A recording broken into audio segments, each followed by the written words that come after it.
Hello everyone, welcome to another episode of Foxy Drops. In this episode I am doing a time lapse of a sunset, and actually my oldest son, my 4-year-old, decided that he wanted a sunset that was orange and blue.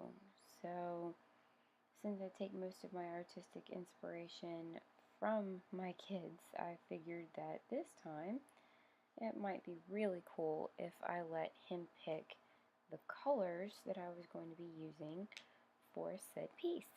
So I tried to get a very bright background on this piece, but at the same time make it believable, and still keep things pretty soft as far as the transition. And I decided to get kind of ballsy with this one.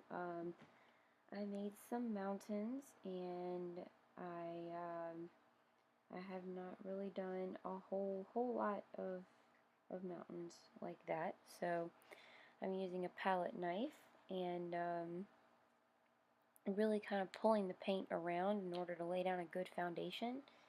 So I marked out where I wanted my mountains to be, and then I kind of put a little hill in there as well.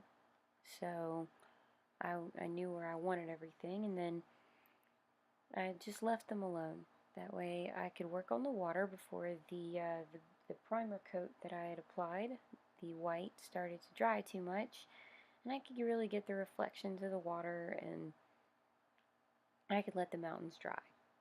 And I went to go wash off my brushes, and if you see me bending over, it's probably because I usually paint with one or more of my children in the room. I have a 3.5-month-old and a 1.5-year-old and a 4-year-old, so I'm never really alone very often. I decided to put in some land, and I had this idea where, yeah, I had to stop painting in that one because my middle one woke up. But I had this idea where I wanted to put some flowers into this painting, and I wasn't really sure where I wanted to put them. And at this point I'm in my pajamas, and I'm painting because I felt inspired that morning, and I really wanted to, get my inspiration out onto canvas before I lost it.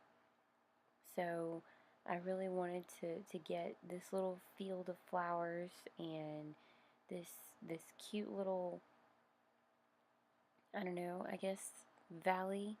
And I laid down a base color of this brown that I figured I would come back to and mess with a little bit later, because I wanted that area to really pop and shine. So I laid down a dark color because, as I learned from the master, from Bob Ross, if you want something to really pop whenever you put a color on it, especially a nice bright color like a yellow or a green, then you need to put some sort of a dark color to contrast either behind it or around it or something of that nature.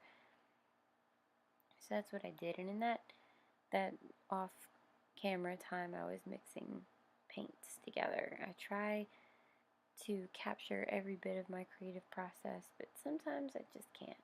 And here is where I got adventurous.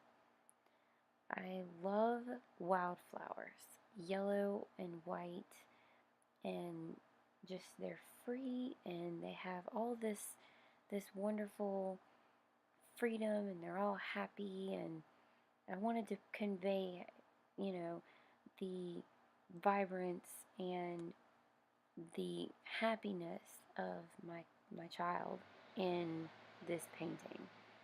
So I really wanted to put some very, very bright, vibrant colored flowers in here. So that's why I chose the yellow and the white for my flowers. And this is after the mountains had dried, and I'm just playing with the palette knife. and figuring out where my lines would be, and if I wanted some ice on the mountains. Maybe this was, almost turning into a fall or a winter piece, and the mountains had already started to become iced over. And then I decided I didn't like that, so I did something different with it. And I tried putting in some happy little trees, and I laid down a mint green color that was a little bit too bright, as you can see. I didn't really like it that much, so I decided, you know what, let's get really adventurous. Let's paint a tree right here on the edge of this canvas that's like just barely peeking in on our landscape. Let's just paint this tree because, as Bob Ross says, this tree lives here.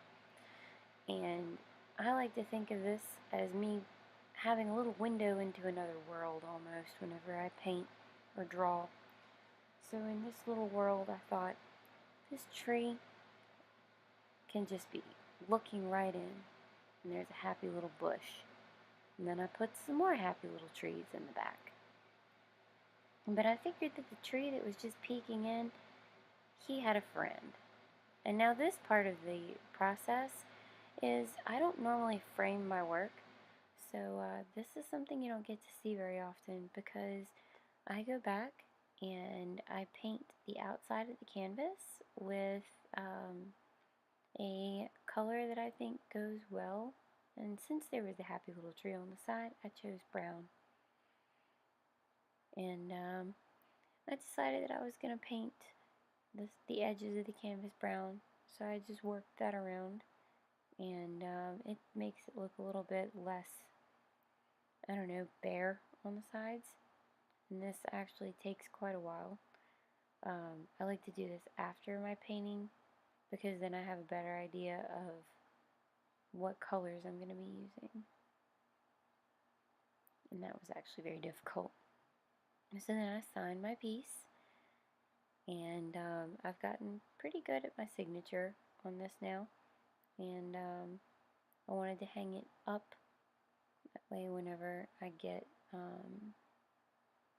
started on a new piece of work, it won't be in the way. So this is a slow little pan view of my little window into this world with hopefully not too much glare. I seal my paintings in a gloss coat, make sure that they don't, get messed up. Thank you for coming on this journey with me, and I hope that you enjoyed my time lapse of a sunset.